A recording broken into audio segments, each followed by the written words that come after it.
Pagkatapos kong magsimba sa Santo Niño Church dito sa Cebu City, ay pinuntahan ko itong Plaza Sugbo Grounds, ang grounds mismo ng Cebu City Hall at ng Magellan's Cross.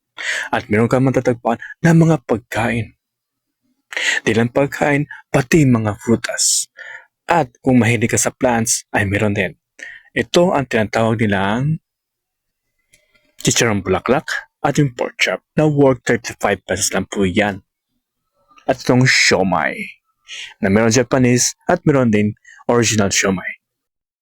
10 pesos lang po yan mga kapatid at makakabili ka na ng siomai na malaki, malambot at masarap. Affordable lang ang price pero napakamahal ng lasa niya at timpla niya at ikay mabubusog talaga.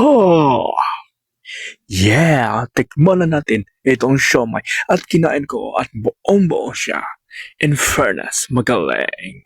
Yeah, 10 pesos na po yan. Bukod sa siomai at chicharong bulaklak ay meron na silang mga fruits. Kaya na avocado, mangga at banana. At itong siomai din na aking binili. Laging dadaan, supportahan natin ang local business ng ating kababayan.